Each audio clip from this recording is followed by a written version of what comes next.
وننزل من القرآن ما هو شفاء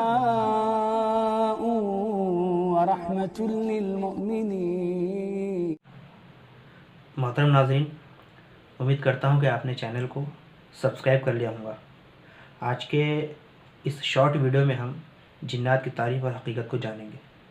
محترم ناظرین، عربی زبان میں لفظ جن کی کئی تعریفیں آئی ہیں، البتہ جن کے لغوی معنی چھپی ہوئی مخلوق کے ہوتے ہیں، یعنی ایسی مخلوق یا ایسی شے جو آنکھوں سے بالکل نظر نہ آئے، آنکھوں سے بالکل اوجھل ہو۔ ناظرین، میں بالکل عام فہم اور آسان لفظوں میں آپ کو جن کی تعریف بتا رہا ہوں، ورنہ جن کی تعریف پہ اگر گفتگو کی جائے تو ویڈیو کافی طویل ہو جائے گا۔ میں وقت کا خیال رکھتے ہوئے ویڈیو کو شارٹ بنا رہا ہوں تاکہ آپ صرف بنیادی باتیں آپ کے سامنے آئے اور آپ جنات کی تعریف کو اور اس کی حقیقت کو سمجھ سکیں۔ ناظرین، جیسا کہ ہم جانتے ہیں اللہ تعالیٰ نے انسان کو مٹی سے پیدا کیا ہے، اسی طرح اللہ نے جنات کو آگ سے بنایا ہے، لیکن جن کے اور انسان کی پیدائش کا ایک ہی مقصد ہے۔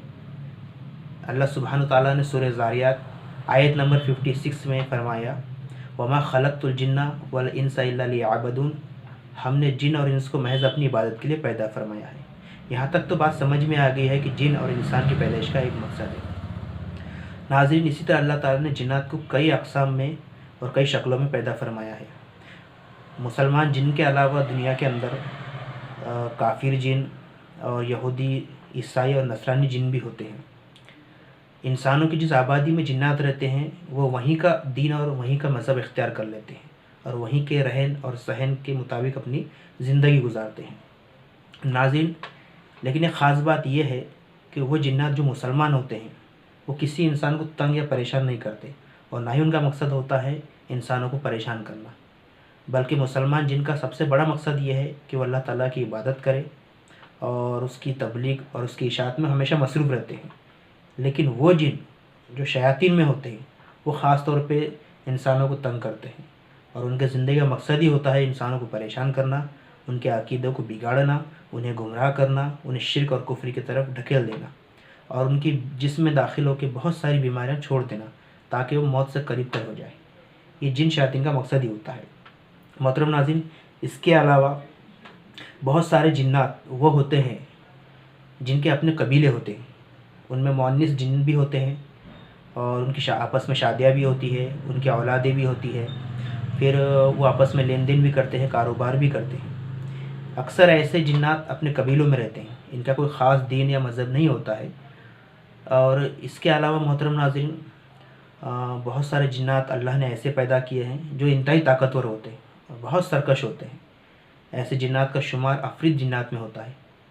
یہ خاص طور پہ ویران جگہوں پر، پہاڑوں پر، گھنے جنگلات میں رہتے ہیں۔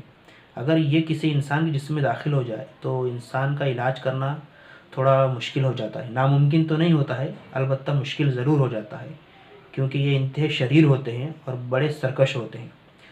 محترم ناظرین، اس کے علاوہ اللہ تعالیٰ نے بہت سارے جنات کو اڑنے والی شکل میں پیدا فرمایا ہے، یہ آسمان کی بلندیوں پر اڑتے رہتے ہیں۔ اس کے علاوہ اللہ تعالیٰ نے رینگنے والے جن پیدا کیے ہیں، اور اسی طرح اللہ تعالیٰ نے جانوری شکل میں جنات کو پیدا فرمایا ہے، مطلب وہ پیدائشی طور پہ سانپ ہوتے ہیں، کتے کی شکل میں ہوتے ہیں، بلی کی شکل میں، بچھو کی شکل میں ہوتے ہیں۔ اگر یہ بھی کسی انسان کے جسم میں داخل ہو جائے تو انسان جانوروں کی طرح حرکتیں کرنے لگتا ہے۔ محترم ناظرین، اس کے علاوہ بہت سارے جنات وہ ہوتے ہیں جو ہمارے درمیان میں رہتے ہیں، یعنی انسانی آبادی میں رہتے ہیں، وہ ہمارے گھروں میں رہتے ہیں، وہ ہمارے گھر کی چھتوں پر رہتے ہیں، وہ بازاروں میں، وہ ہوٹلوں میں، وہ مارکیٹ میں، وہ فنکشن ہالوں میں اور مزاروں پر اور دواخانوں میں خاص طور پہ رہتے ہیں، اور ایسی جگہ پہ زیادہ رہتے ہیں جہاں کچرا ڈالا جاتا ہے اور جہاں گندگی ہوتی ہے۔ یہ ہمارے گھر کے باتھ روم میں ہوتے ہیں، وہاں ہمارے گھر کے لیٹرن میں ہوتے ہیں۔ یہ اکثر انسانوں پر حملے کرتے رہتے ہیں، اور کبھی رات میں حملے کرتے ہیں، کبھی خاص موقعوں پر حملے کرتے ہیں، ناپاکی کے موقعوں پر حملے جب انسان ناپاکی میں ہوتا ہے تب بھی حملے کرتے ہیں۔ محترم ناظرین، یہ جنات کی شارٹ میں نے آپ کو مختصر باتیں بتائی جنات کے متعلق، لیکن یاد رکھیے کہ جن کوئی خاص اتنے طاقتور نہیں ہوتے ہیں کہ ان کا بس ہمارے اوپر چلے، یہ ہمیں کوئی نقصان بھی نہیں پہنچا سکتے جب تک کہ اللہ کی مرضی نہ ہو، اس لیے جنات سے گھبرانے یا ان سے ڈرنے کی کوئی ضرورت نہیں ہے۔ اللہ تعالیٰ نے بڑی قوی، طاقتور، اثردار چیز ہمارے درمیان میں نازل کی ہے، وہ اللہ تعالیٰ کی بہترین کتاب ہے قرآن مجید۔ اس میں سارا علاج ان کا بتایا گیا ہے، اور قرآن کے ذریعے سے شیاطین کا علاج کرنا بڑا آسان ہے۔ تو اس طرح جنات سے کوئی ڈرنے یا گھبرانے والی بات نہیں ہے، بلکہ یہ انتہائی کمزور ہوتے ہیں۔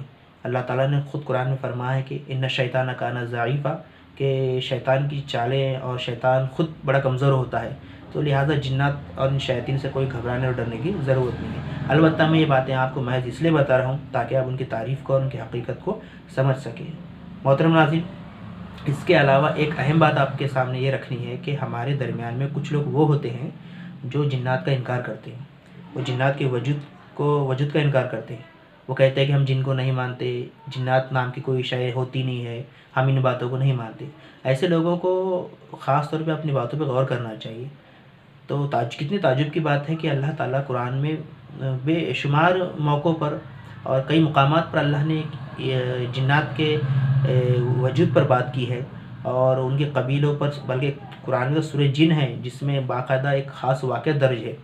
تو کتنی تعجب کی بات ہے نا کہ اللہ تعالیٰ قرآن میں جنات کے وجود پر بات کر رہا ہے، اور یہ وہ ایسے لوگ ہوتے ہیں کہ جنات کے انکار پہ بات کر رہے ہیں۔ گویا جنات کا انکار اللہ کے حکم کا انکار ہے، اللہ کی کتاب کا انکار کرنا ہے۔ تو ایسے لوگوں کو چاہیے کہ وہ اپنی بات پر غور کریں، توبہ کریں۔ یہ ایسے لوگ ہوتے ہیں جن کے اندر دین کا بالکل شعور نہیں ہوتا، یہ منطقی اور اپنی رائے پر، اپنے نفس خواہش پر چلنے والے لوگ ہوتے ہیں۔ تو ایسے لوگوں کو چاہیے کہ وہ اپنی کہی ہوئی بات پر توبہ کرے اور اس متعلق خاص طور پہ تحقیق کرے کہ اللہ تعالیٰ نے جنات کو جو پیدا کیا ہے وہ کس طرح کی شکلوں میں ہیں اور ان کی دنیا میں آنے کا مقصد کیا ہے۔ محترم ناظرین، یہ مختصر باتیں تھیں۔ آئندہ انشاءاللہ جنات کے تعلق سے میں بہت ساری ٹاپکس پر آپ کے سامنے ویڈیوز پیش کروں گا کہ جنات انسان پر حملہ کیسا کرتے ہیں، وہ انسان کے جسم میں داخل کیسے ہوتے ہیں، وہ کس شکل میں انسان کو پریشان کرتے ہیں، ان کے پریشان کرنے کے طریقے کیا ہوتے ہیں، اور ان سے چھٹکارا کیسے کیا جا سکتا ہے اور اس کا علاج کیسے ممکن ہے۔ تو انشاءاللہ آئندہ پھر میں کسی ایک نئے ٹاپک کے ساتھ آپ کے سامنے پھر حاضر ہوں گا۔ تب تک کے لیے دعا میں مجھے یاد رکھیے۔ السلام علیکم ورحمۃ اللہ وبرکاتہ۔